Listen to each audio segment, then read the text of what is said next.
I think in fairness and in full disclosure, I should tell you right off the bat that I am a farm boy from Indiana. I used to be reluctant to tell people that. I was afraid that city folks might think I was some sort of a hick or something, and I've discovered that once people meet me and get to know me, they think I'm a hick anyway. So it doesn't really matter. Are there other hicks here tonight? Well, good. I feel more comfortable just knowing that.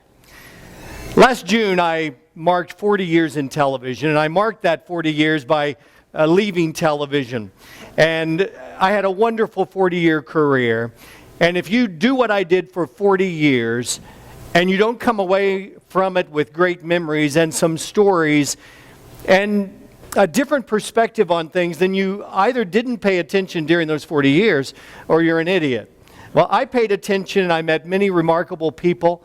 I could tell you about celebrities, presidents, people I got to meet and interview, and I think those are good stories. But tonight, I'm going to tell you about people you've never heard of. I think, first of all, though, I should tell you about Marguerite Wilkes. Marguerite Wilkes was my 5th grade teacher at Clay City Elementary School in Clay City, Indiana. She was a unique woman, a great teacher. She was about 5 years past retirement age when I had her as a teacher. She did something I've never seen anyone else do. As she talked, she carried a stick. I wish I had her stick. This is a ruler. She had a yardstick, not 3 feet long, but cut down to the length that served her purposes. And as Mrs. Wilkes would talk, she would slap that stick into her hand. Let me find the cadence. Right there.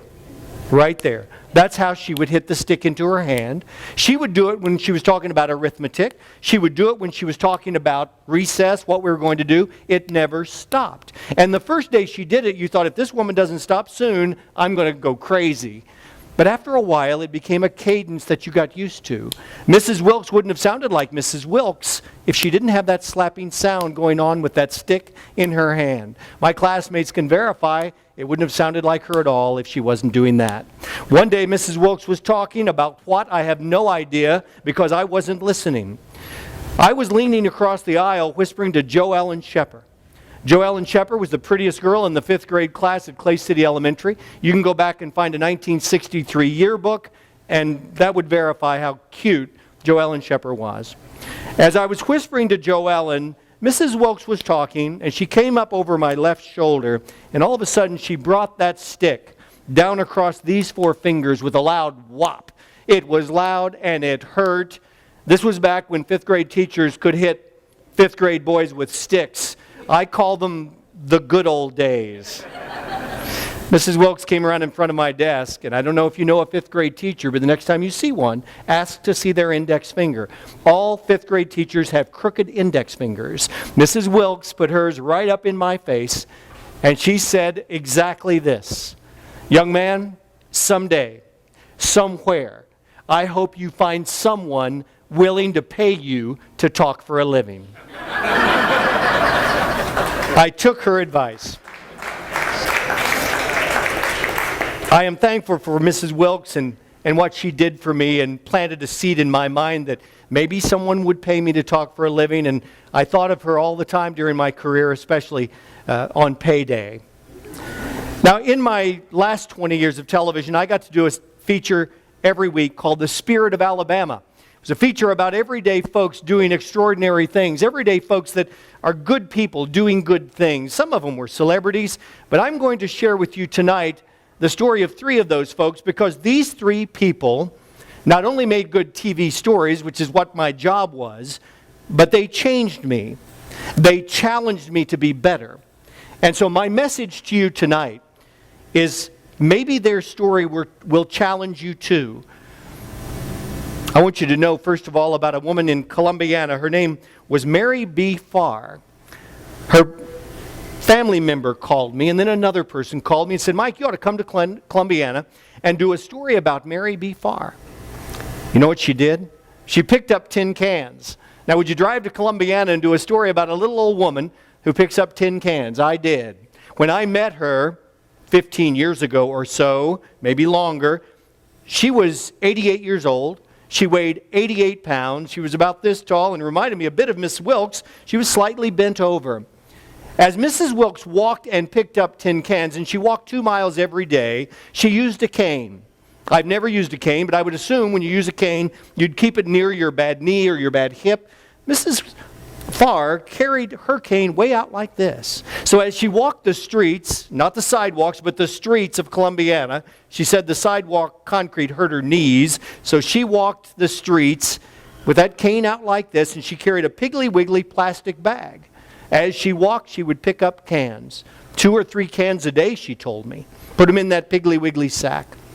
She told me that on Saturday mornings and Sunday mornings, she would sometimes pick up 10 or 12 cans. One time she picked up 16 cans, beer cans on weekends, and her theory was, she was a good Baptist like me, her theory was that the Presbyterians were throwing their beer cans out of their car windows at night. Any good Baptist knows you hide your beer cans under the seat of your car and you throw them away in the dark of night at a closed gas station. Baptist, you know that. The day I went to do the story, Mary B. Farr had a pile of Piggly Wiggly bags full of tin cans in her backyard. Her son and her grandson came, and they took those bags and put them in the back of a pickup, and I followed them as they went out of town. Pickup full of tin cans, me behind them driving with one hand and a camera in the other, and I followed them out of town over some paved streets, then some pebble, gravel-like roads, and then we drove up a red clay driveway to a little white church that's set on a hill in a grove of pine trees, and behind that church was a big steel cage, and they started unloading those cans and putting them in the cage. Mary B. Farr didn't have much money. In fact, she got a pension check enough to pay some of her bills, but her family helped her pay the rest of her bills. About every 3 or 4 months, a big blue truck from the aluminum recycling company would come. It would make its way up behind that church, lower its forks down, bang into the cage, dump the cans back into the truck, and off it would go in the night. And a week or 2 later, a check would come, not made out to Mary B. Farr, but made out to that little country church. The day I did that story, the pastor of that church told me that the money raised from that sweet little lady, picking up tin cans every day and recycling them, was enough to pay for the youth programs at that little country church. I'm glad I got to know Mary B. Farr. She died near my birthday. Her funeral was on my birthday. It was a great funeral. Her obituary was short, but it talked about what a great woman she was, what a great wife and grandmother she was, what a great church member she was. I think we need more stories on television about people like her, and I think we need more people like Mary B. Farr. I'm glad I got to know her. Not long after that, a fellow called me, and his name was Lou Wheeler. That's a picture of him on the left with his son Clay. And Lou had some businesses, Heavenly Ham stores. They sold sandwiches, they sold hams. He said, hey, I've seen these Spirit of Alabama stories you do. Would you come do a story about a new ministry I'm involved with called Campus Outreach? Young people, high school, college, go to the beach, they go to the mountains, they share their faith, they have rallies. And he said, it's really popular in the country, but not in the Birmingham area. Would you do a story? And I said, sure. And when I got out of the car and I met Luke Wheeler, we met and talked and became almost instant friends, and over a matter of weeks became very good friends. I did stories about Campus Outreach. I spoke at some things for him. I tried to support his charity as best I could. He became a very close friend. And then came the news that Luke Wheeler had cancer. But it wasn't all bad news. It was the kind of cancer that if caught early, and it was, and if treated properly, and of course it would be, Lou would be just fine. But it turns out the diagnosis was wrong. So the treatment was wrong, and Luke Wheeler, my friend, went from, oh, this will be fine, I'll be over it in a few months, to, well, it's more serious than we thought, to, this is very serious, to, I may have 3 or 4 months to live. So during the last few months, when he couldn't get out anymore, I would go visit Lou. We'd talk and laugh and cut up. And I would leave when I'd hear the garage door open. His wife would run errands, get her hair done, and Lou and I would sit and talk and just reminisce and things. I knew he didn't have long to live.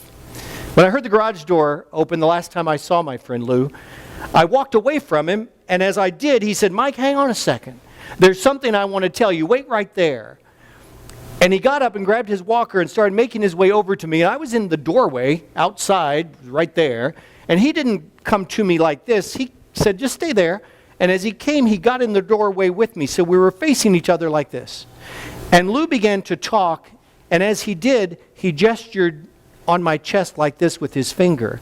He said, Mike, there's something important I want to tell you. And I want you to listen carefully. When a friend of yours that you love is dying of cancer, and you're pretty sure every visit might be the last, and he says there's something I want to tell you, you listen with keen ears. Mike, there's something I want to tell you. The only other person that's ever done that was my dad. When we got too old to spank on the farm, which was around 23 years of age, as I recall, my dad would do that. Maybe you've had this done to you. You ever talk to your mother like that again? I could open my shirt tonight and show you little dents right through here where he did that. Lou did it in a gentle way. And do you know what he said? He said, Mike, I've known you a long time now. I want you to think about moving from success to significance. And then he said, do you know the difference? Do you? I answered, well, I think I do. And Lou proceeded to remind me of what the difference is between success and significance. I'm a proud capitalist. I want all of you to go out and make all the money you can and be as successful as you can. And Lou was for that too. But then he said, Mike, when you die, there'll be nothing in your obituary about how much money you made. There'll be nothing in your obituary about the kind of car your wife has or the jewelry she wears or your lake house or your beach house or the great trips you go on. That won't be in your obituary. But maybe if you think about doing significant things for others, if you think about making life better for other people, in whatever ways you can do that, you will be significant. And you'll create a great obituary for yourself. It was great advice. I tried to follow that advice. I'm glad I knew Lou Wheeler. We need more people like him, and in my opinion, we need more stories on television about people like him. I'll never forget my friend. I'll never forget what I think was wisdom that he shared with me to try to be a little bit better, try to encourage others and make life better for other people. Lou hadn't been dead a month until I was coming out of the Anchorage restaurant one day, and a guy that I know came up to me and said, Mike, you ought to do a story about Dr. Jim Collier. And I said, well, I don't think I know Dr. Collier. Why should I do a story? And this guy I knew said, well, he's dying of cancer. You know what I said? I'm sick to death of cancer. I just lost a close friend to cancer. I hate cancer. I don't want to do another story about cancer. And he reached in his pocket and he pulled out this pamphlet. This pamphlet is called Radical Trust. It's 11 pages long, but it's one of the most powerful books I've ever read. He wrote it after he found out that he was going to die and die soon. They gave him a couple of months to live. He lived 6 weeks. And when I met Jim Collier, he was about 12 days away from dying. I went to his home. I read this pamphlet first. I went to his home, and the hallway in his home was lined with pictures, beautiful children and grandchildren. It looked like they had bought picture frames.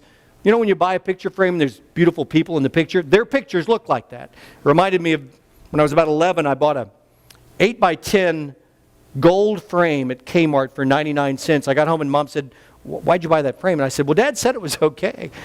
In the picture frame I bought, there was a beautiful blonde woman running on the beach. And so I set that frame on my dresser, and my mom said, what picture are you going to put in that frame? And I said, that picture. Why would you take that picture out? Dr. Collier's pictures were that way. Dr. Collier came out on the patio in a wheelchair, and on the side was an oxygen tank, one of those green tanks. He had tubes over his nose, and over his ears and into his nose. And I'd never been around that before. Have you? He would say, well, Mike, I set up my practice in 1964 at Brookwood Hospital. That would be the sound of him reaching for that oxygen that he needed just to continue talking to me. It was a wonderful interview. He was a wonderful, kind man. He knew he was about to die. And in this pamphlet, I asked him about some of the things he wrote. And I think it's on page 10, he wrote, I didn't realize Jesus was all I needed until Jesus was all I had. Now, I'm not a preacher, but I assume that would make a pretty good sermon. At the end of the interview, I was thinking like a TV guy, and I thought I need a good, strong answer from him to end the story with. So I said, Dr. Collier, what is your prognosis? And he said, as he looked into my eyes, and I wish I could see all of you and look into your eyes to tell you his answer. What is your prognosis? Not a great question. Everybody knew he was dying. His answer was, Mike, my prognosis is exactly the same as yours. Now that couldn't have been possible. I've got 2 boys I've got to raise. I'm in great health. My doctors guaranteed me to stay alive till I get both of my boys through college, so I've got that guarantee going for me. I can't have the same prognosis as this man dying of cancer. But was he right? He was absolutely right. Your prognosis and my prognosis is exactly the same. We're promised this moment right here. I'll never forget those words from him. And it always reminds me to keep working on my obituary. Make sure that I do something for others like Mary B. Farr did. Understand the difference between success and significance and know your prognosis. Young people, knowing your prognosis doesn't mean you think about dying. You think about just the opposite. Knowing your prognosis means you make this night the best Saturday night you've ever had. You make tomorrow the best Sunday you've ever had. If there's things you've been putting off that you need to get done, when would be a good time to do that? Now. If there's someone you need to say, I love you to, and you haven't said it lately, when would be a good time to do that? Maybe when you're told you can turn your cell phones back on, might be a good time. What about there's someone you need to say I'm sorry to, and you've put that off? When would it be a good time to do that?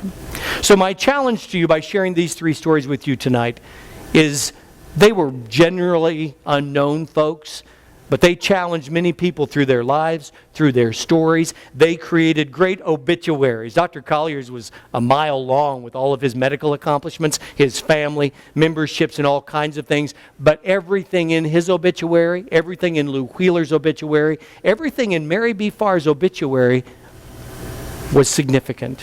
And that's what I challenge you with tonight. I want you to leave here tonight, after you've heard all these really good speakers, and after we visit and meet each other later, I want you to go out tonight and tomorrow and the next day and work on your own obituary and make it significant. Thank you, and God bless you.